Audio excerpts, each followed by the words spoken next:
자, 오늘 저는 하늘 소망을 노래하는 사람들 10번째 예수님의 눈물이라는 제목으로 여러분과 함께 말씀을 나누고자 합니다. 오늘 함께 읽었던 누가복음 19장 41절 이하에 보면 참 특이한 상황이 나옵니다. 우리 예수님께서 눈물을 흘리신 장면이 나옵니다. 예루살렘 성을 보시고 눈물을 흘리시다, 우셨다, 그렇게 나와 있어요. 근데 우셨다는 이 내용이 헬라어로 에클라우센이라는 단어인데 소리 내어 울었다, 소리 내어 울다. 예수님께서 예루살렘 성을 보시면서 소리를 내어서 통곡하며 우신 거예요. 왜 예수님이 우셨을까? 이제 무지 때문입니다. 첫 번째는 하나님의 아들이신 자신이 그토록 기다리고 대망했던 이스라엘 백성들, 예루살렘 성에 있는 또 사람들이 기다리던 메시아인 것을 예루살렘 사람들이 모르고 있는 거예요. 그토록 그들이 기다렸어요. 하나님, 우리에게 메시아를, 구원자를 보내주십시오 하고 오랫동안 기다렸던 메시아가 우리 하나님 아들 예수님이 그들 가운데 오셨지만 전혀 모르고 있다는 사실이에요.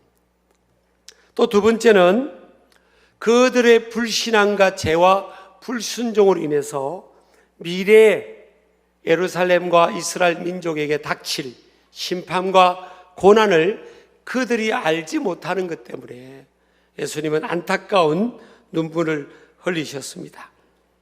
42절에 보면 이르시되 너도 오늘 평화에 관한 일을 알았더라면 좋을 뻔하였거니와 지금 내 눈에 숨겨졌도다. 그렇게 고백합니다. 그들의 눈이 어두워져서 하나님과 원수되었던 이들을 하나님과 회복시키고 평화롭게 하고 화목시키는 역할로 구세주로 메시아로 온 것을 이들이 알지를 못한 거예요. 눈이 어두워져서 알지를 못했다는 거죠. 또 43절에 보면 날이 이를지라 내 원수들이 토둔을 쌓고 너를 둘러 사면으로 가두고 또 너와 및 그 가운데 있는 내 자식들을 땅에 메어치며 돌 하나도 돌 위에 남기지 아니하리니 이는 내가 보살핌 받는 날을 알지 못함을 이남이니라 하시니라. 그러니까 이스라엘 민족 예루살렘에 큰 환란이 찾아온다는 거죠.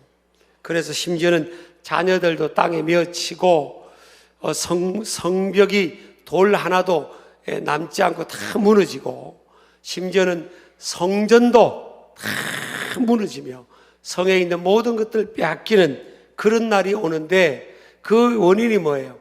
하나님께서 보내신 메시아의 오심을 받아들이지 않고 보살핌 받는 날을 알지 못했다, 그런 겁니다. 여러분, 우리가 잘 아시는 것처럼 이 예루살렘 사람들은요, 예수님을 핍박하죠. 그 십자가에 못 박으라고 그렇게 외치댔습니다. 심지어는 하나님 아들 예수님이 그들의 죄를 십자가에 담당하고 고난받는 중에도 조롱했습니다. 조롱했어요. 그리고 빌라도 총독 앞에 외쳤어요. 십자가에 못 박으라, 못 박으라.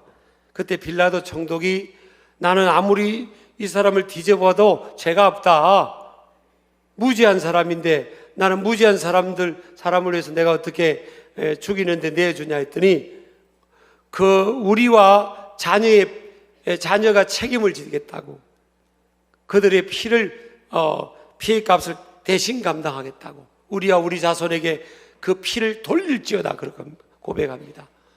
그리고 이제 빌라도 총독이 물에 손을 씻으면서 상징적으로 나는 죄가 없다고 이렇게 손을 씻고 예수님을 내어주잖아요.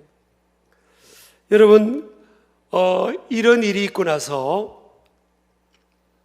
AD 70년 예수님이 십자가에 고난받으신 후에 한 37년 이후에 로마의 티투스 장군을 중심으로 예루살렘을 침공을 하죠.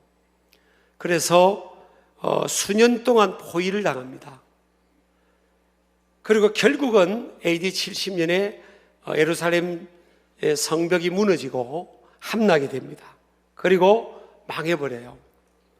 그때 사망자가 약 100만 명이 됐다고 그러고 포로로는 약 9만 명쯤 됐고 성전은 다 붕괴됐다고 그럽니다. 역사학자 요세푸스의 기록에 그렇게 나와 있습니다. 그리고 여러분, 그리고 또 이스라엘 민족 유대인들이 2차 대전 때 독일의 핍박으로 인해서 한 600만 명이 아슈비츠에서 그 학살당하잖아요. 우리와 우리 자녀들에게 그 피를 돌리라고 한 거 아니에요. 그러면서 하나님의 아들 메시아를 받아들이지 않고 믿지 않고 대적하고 그리고 입으로 교만한 말을 했던 그 대가가 바로 그들의 삶에 그런 환난과 고통을 임한 거죠. 예수님은 과거, 현재, 미래, 영혼을 보시는 하나님의 아들이시기 때문에 그 상황을 주님이 보셨을 때 이스라엘 백성들, 예루살렘에 있는 그 성에 있는 사람들을 보면서 울지 않을 수가 없었던 겁니다. 그래서 소리내어서 우리 주님이 우셨다고 볼 수 있습니다. 그러면 왜 여러분 하나님의 아들 메시아, 그들이 그토록 기다렸던 메시아를 이 예루살렘 사람들, 이스라엘 백성들은 받아들이지 않았을까? 또 믿지도 않았을까? 이유가 뭐냐는 거예요.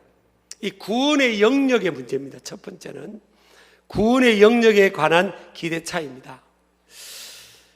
이스라엘 백성들이, 하나님 백성들이 이 기다렸던 이 메시아를 기다렸잖아요.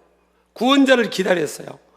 기다림의 목적은 뭔가 하면 우리가 지금 외세의 침입을 받고 좀 약소국가로 고통을 당하고 있으니까 메시아가 출현해서 우리를 큰 로마 대제국으로부터 우리를 구원해주고 정치적으로 해방을 시켜줄 그런 이 구원자, 그런 지도자를 구한 거예요. 여러분, 심지어는 예수님의 제자들도 예수님을 따라가면서 따라다니면서 예수님께서 예루살렘에 입성을 해서 정권을 잡으면 자기들도 한 자리씩 할 수 있을 거로 생각했죠. 그때 예수님을 따르던 12대자 요셉과 그 요한과 야고보의 그 어머니가 있었죠. 르살레몬이라고. 그 어머니가 예수님께 몰래 찾아와서 뭐라고 했는가 하면 예수님이 정권을 잡으면 우리 한 아들은 오른쪽에, 한 아들은 왼쪽에 꼭 있게 해달라고. 그러니까 예전으로 말하면 영의정, 좌의정, 우의정 좀 되게 해달라고 한 거예요. 그랬을 때 다른 제자들이 그 사실을 알고 굉장히 화가 났다고 했어요.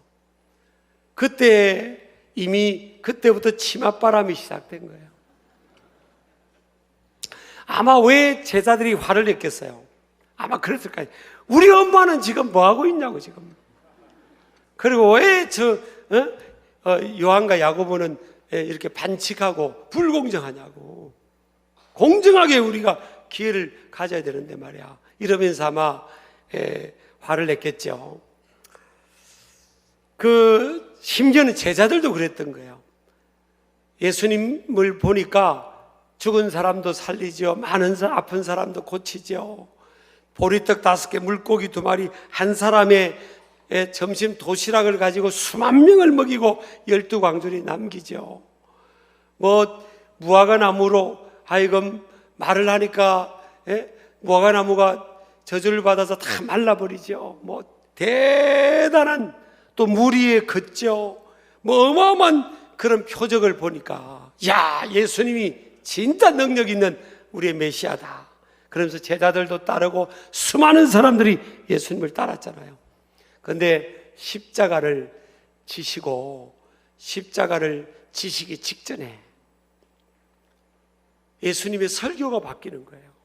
예루살렘으로 점점 가까이 가면서 그전에는 배고픈 사람을 먹이고 고치고 치유하고 어둠의 영을 쫓아내고 그 사람들에게 환호를 받고 열광을 받던 그런 입장에서 이제는 예루살렘의 입장 가까워져서 십자가 질 때가 가까우니까 죽음을 말하고요, 십자가 고난을 말하는 거예요. 그러니까 사람들이, 예수님을 따르던 사람들이 많이 예수님을 떠나가는 거예요. 많이 떠나가요. 그때 우리 예수님께서 제자들에게 그렇게 말합니다. 너희도 가려느냐. 그때 베드로가 영생의 말씀이 계심에 우리가 어디로 가오리까 그럽니다. 그러니까 우리 예수님이 이 땅에 오신 목적은 뭐 한 나라의 군주가 되기 오신 게 아니에요. 예루살렘의 정권을 뒤집고 그 왕이 되러 오신 게 아니라고요. 그들을 정체적으로 로마로부터 해방시키기 오신 분이 아니에요.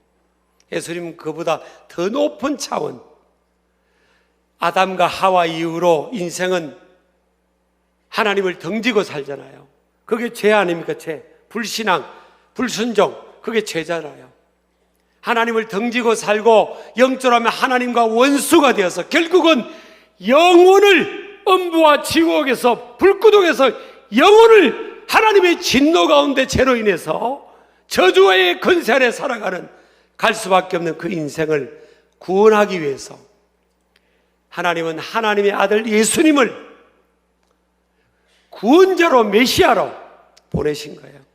이런 많은 사람들이 예수님이 십자가에서 힘없는 것처럼 십자가에 매달려서 고난을 당하실 때 많은 사람들이 그 밑에서 어떻게 부르짖습니까?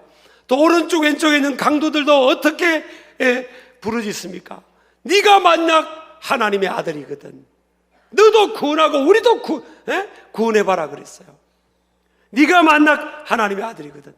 여러분, 예수님이 십자가를, 가시멸관을 벗어버리고 못과 발에 박힌 못을 빼버리고 하나님의 아들의 능력으로 다 십자가에서 십자가 지는 걸 거부하고 고난을 거부하고 내려왔다면 많은 사람들이 환호하면서 그는 왕이 될 수도 있었을 겁니다.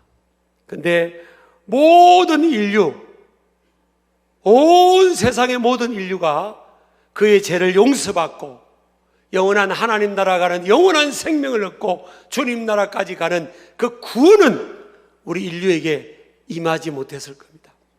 그러니까 하나님께서 하나님의 아들을 이 땅에 보내신 것은 구원자는 구원자고 메시아는 메시아인데 그 죄의 문제, 하나님과 분리되어 살아가는 이 인생의 이 죄의 문제, 이 죄의 권세, 죄와 사망으로부터 해방시키기 위해서 하나님은 하나님의 아들을 보내셨고, 사람은 뭐예요?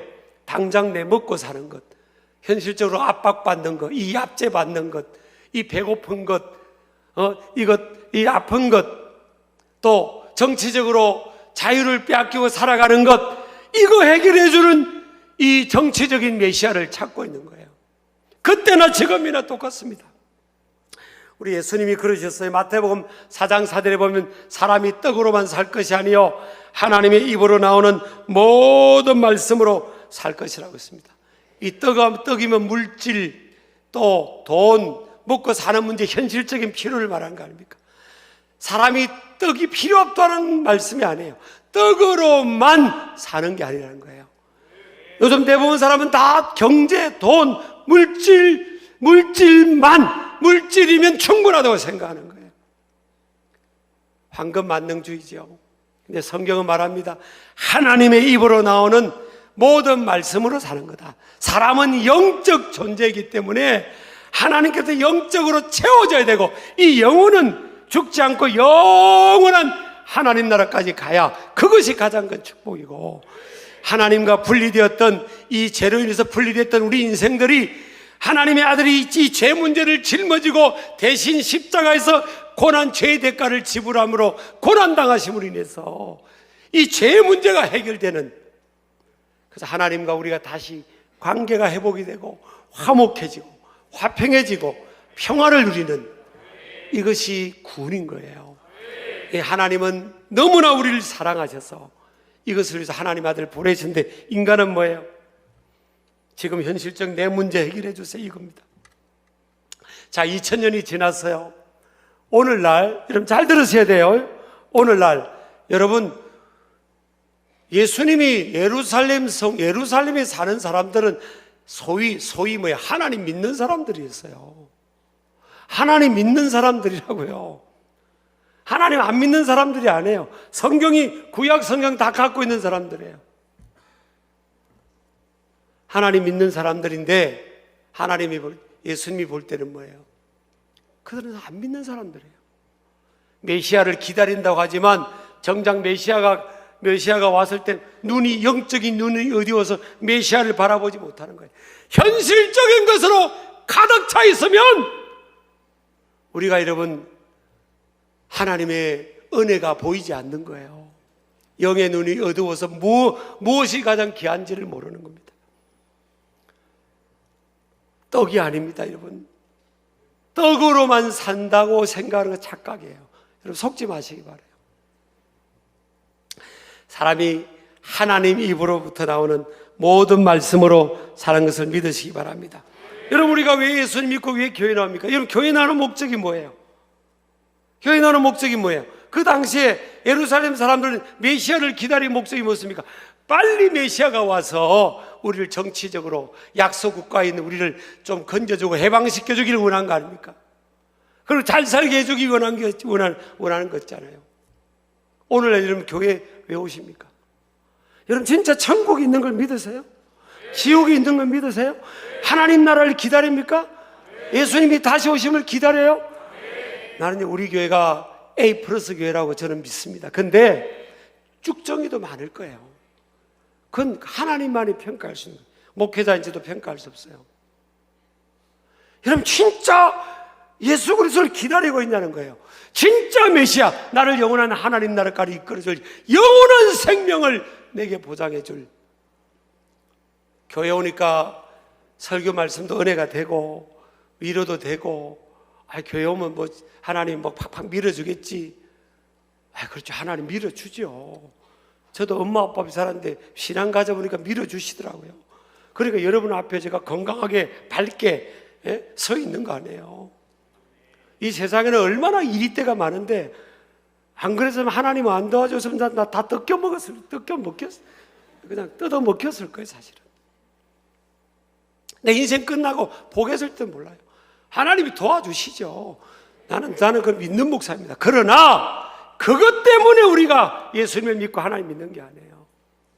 여러분, 천국과 지옥이 있어요. 우리 인생은요, 사람은 밥만 먹고 사는 존재가 아니에요. 사람은 영적 존재입니다. 다른 짐승은 밥만 먹여도 되지만, 다른 짐승은 말씀이 없어도 돼요. 근데 우리 인생은 하나님이 영혼을 만들어줬기 때문에 이 영혼이 하나님 말씀으로 채워져야 사는 존재예요. 하나님 앞에 나와 말씀을 먹어야 되는 거예요. 그래야 우리는 인간이 만족하고 살 수 있는 존재예요.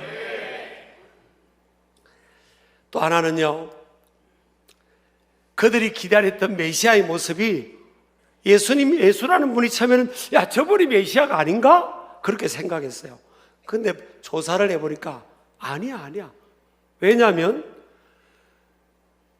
태어난 것부터는 마국간에서 태어났고요. 그들이 자란 곳이, 예수님이 자란 곳이 나사렛이었고, 과거의 직업을 조사해 봤더니 목수였어요. 지금은 목수라는 직업이 돈도 잘 벌고 괜찮잖아요.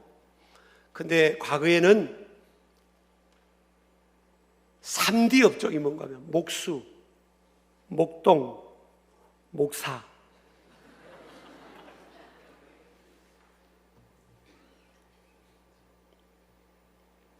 나사렛이라는 동네는 사람들이 이렇게 그쪽을 보지도 않는데요. 너무 가난하고 너무 못 사는 사람들만 있으니까.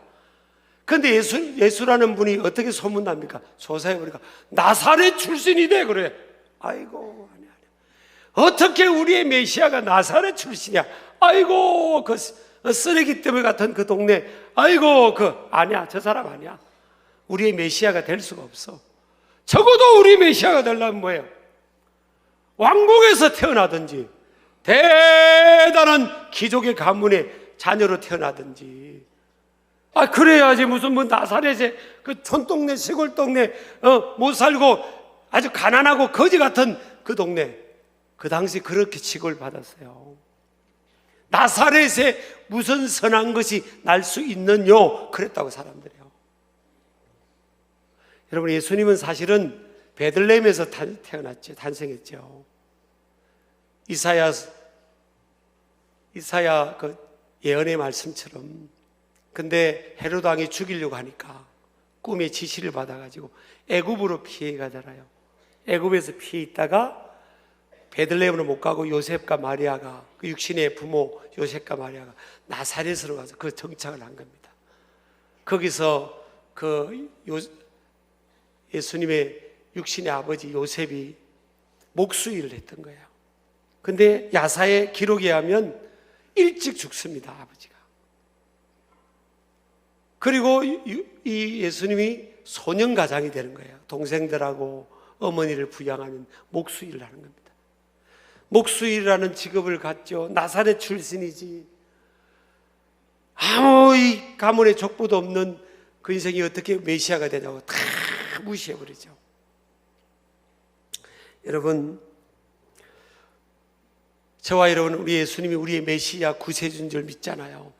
왜 하나님께서 하나님의 아들 구원자를, 메시아를 그 마국간에 태어나게 하시고 사람들이 다 무시하는 나사렛에 하나님의 아들이 그래도 이 땅 낮은 곳까지 오셨으니까 그래도 좀 왕족이나 귀족 집안에 태어나서 대우라도 좀 받게 하시면 될 텐데, 아니 어떻게 하나님은 그 나사렛 동네에서 하나님 아들이 태어나게 하고, 요셉과 마리아가 얼마나 가난하면 난지 8일째 정결례식을 할 때 여러분 보면 비둘기 한 쌍을 헌금으로 드립니다. 물론 그 당시에 가장 밑바닥 최하층민들이 하나님께 예물을 드릴 때 비둘기 한 쌍을 드렸어요.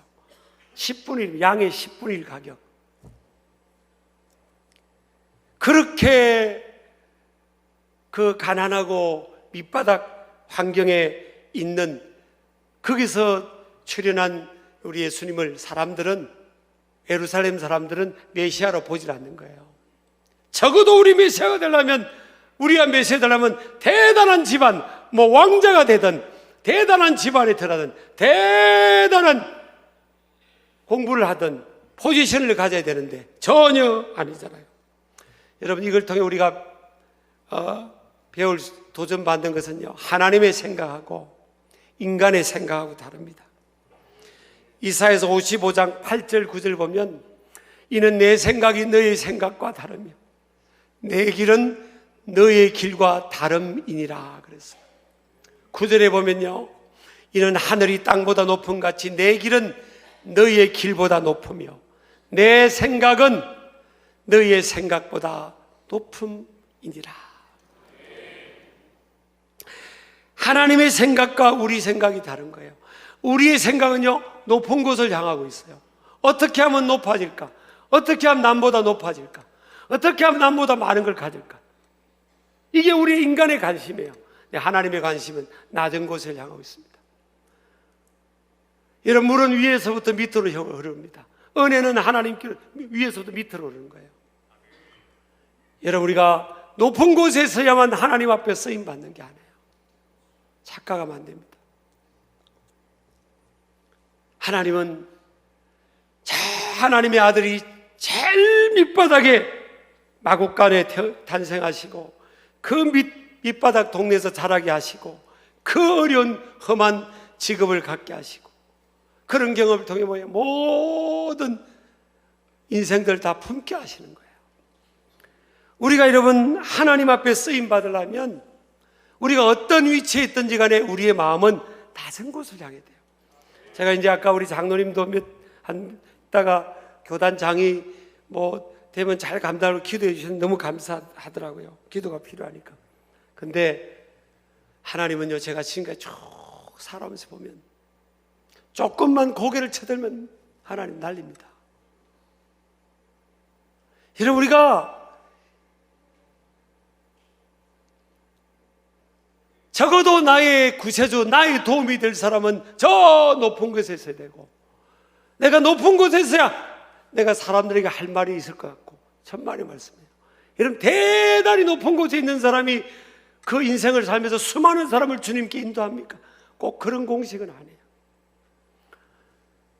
우리가 여러분 착각하면 안 됩니다. 사람은 외모를 보지만 하나님은 중심을 본다고 했어요.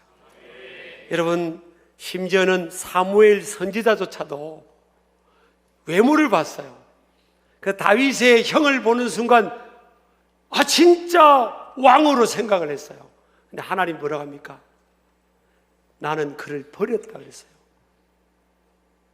I disrobed you. I disrobed him. 나는 그를 버렸다 그랬어요. 근데 막내 다윗이 오는데 부모도 몰랐고 사무엘 선지자도 몰랐어요. 근데 하나님이 사무엘 선지자가 뭐라고 고백합니까? 나는 사람은 외모를 보거니와 나 여호와는 중심을 보느니라. 하나님은 중심을 본대요. 여러분, 우리가 물론 어떤 포지션이 갈수록 소셜 리프트가 높아지고 또 소유지수가 높아지고 이러면 좋죠. 근데 여러분, 하나님은 그것 보고 우리를 사랑하는 게 아니에요. 하나님은 우리 중심이 하나님을 사랑하고 하나님을 의지하는 다윗은 아무것도 내세울 것도 없었지만 그 들판에서 하나님을 바라보고 전심으로 하나님을 예배하고 하나님을 사랑했잖아요. 하나님이 그걸 보시는 거예요. 여러분, 믿으시기 바랍니다. 그래서 여러분, 다른 사람과 비교할 필요 없고요, 가진 것 때문에 우울할 필요도 없고 우울의식을 가질 필요도 없고 또 결핍 때문에 열등의식을 가질 필요도 없어요. 하나님께서 나를 어떻게 보느냐는 게 중요한 거지. 그렇지 않습니까, 여러분? 그래서 하나님은 다 걷어내세요. 컨디션을, 백그라운드 다 우리 조건을 걷어내세요. 그냥 내 중심만 보시는 거예요. 하나님은 어떤 포지션이 아니에요. 있는 곳에서 내가 하나님을 의지하고 겸손히 섬기고 낮은 자리에 섬기고, 그걸 하나님이 보시는, 그럴 때 하나님의 은혜가 함께 주는 거예요, 사실은. 믿으시기 바랍니다. 그래서 여러분, 오늘 저는 어떤 때는 교회를 비판하고 목회자를 비판하고 또 교회 다니는 사람을 부정적으로 보는 사람들을 만날 수 있잖아요, 사회에서. 그럼 나는 그럽니다. 그런 청년들도 있거든요. 야, 목회자를 보고 믿지 말라고 합니다. 2000년 전에 예수님이 메시아가 되셔서 예루살렘 입성할 때 다 안 믿었어요.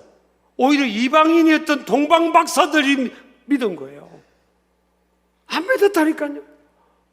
목회자 보지 마라, 교회 다니는 사람 보지 마라고 합니다. 신앙의 대상은 누구냐? 예수 그리스도다.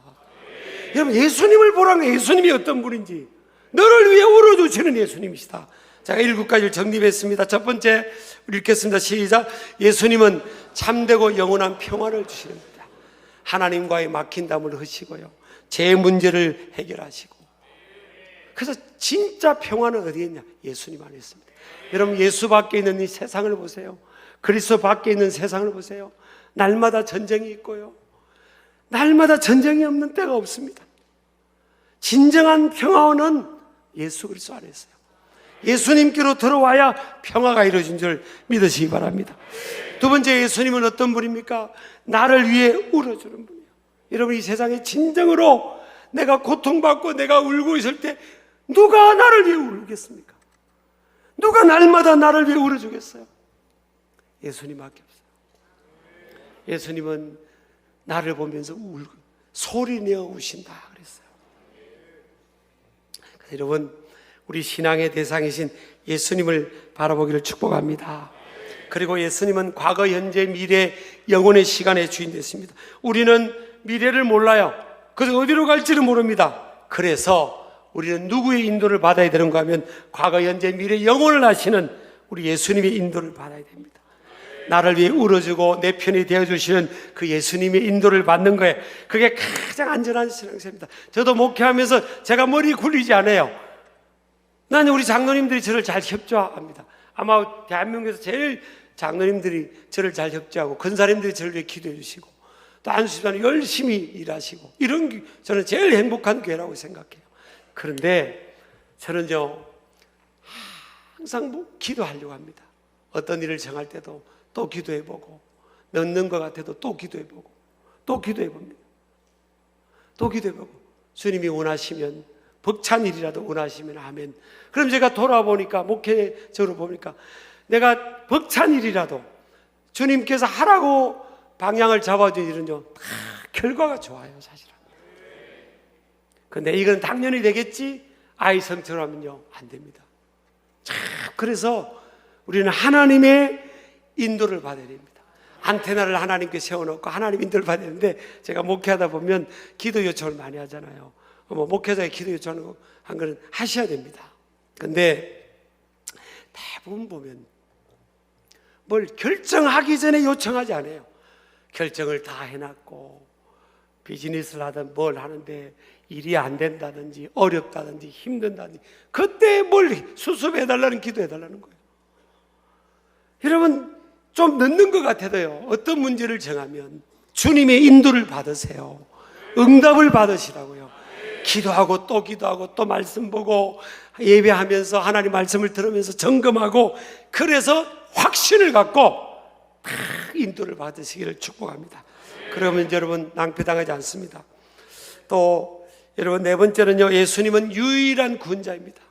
메시아예요.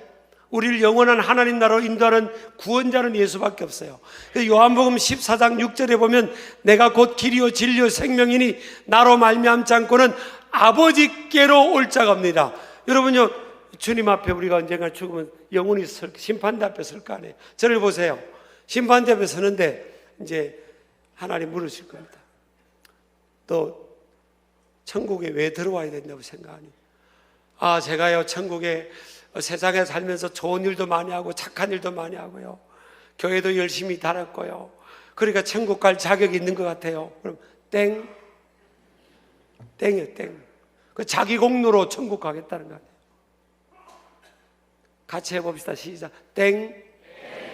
근데 하나님이 심판돼서 주님이 묻습니다. 너 어떻게 천국 올 수 있다고 생각하냐? 주님 저는 부족하고 내세울 것 없는 죄인인데 나를 위해서 하나님의 아들 예수님이 나를 위해 십자가에서 생명을 바쳐주시고 피와 물을 쏟아서 그 공로로 내 죄가 다 용서받았기 때문에 나는 천국을 갈 수 있고 반드시 가야만 되고 갈 자격이 있습니다. 그래서 때 뭐 고백을 하면 뭐예요? 딩동댕. 해볼까요? 시작. 딩동댕. 예수님만이 우리의 유일한 구원자입니다. 저는 세상엔요 좋은 덕담이나 철학이나 교훈을 하는 사람들이 많잖아요. 그렇지만 구원은 우리의 죄를 용서받고 영원한 하나님 나라까지 이끌어가는 구원은 예수밖에 없어요. 저는 양보할 수가 없습니다. 그 다음에 예수님은 어떤 분입니까? 낮은 자리에서 섬겨주십니다.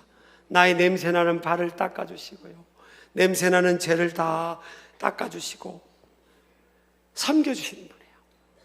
또 예수님은 어떤 분입니까? 사람을 외모로 대하지 않는 분이죠. 주님은 나를 모습 그대로 내가 돈이 많건 적건 높은 지에 있건 없건 주님은 나를 모습 그대로 중심을 보시고 대해주시는 분이에요. 아멘이죠? 또 마지막입니다. 예수님은 영원까지 나를 아시는 분이에요. 여러분 누가 나를 잘 알고 압니까? 예수님은 나를 잘 아세요. 과거, 현재, 미래, 영원까지 주님은 나를 보시는 거예요. 나를 위해 울어주시는 거예요. 저와 여러분도 여러분 주님이 내가 아프고 고통스럽고 힘든 일 만나면 울어주세요. 여러분 왜 우리를요 주님께서 전능하신데 승승장구하게 인생을 살게 안 해주실까요? 저를 보세요 여러분.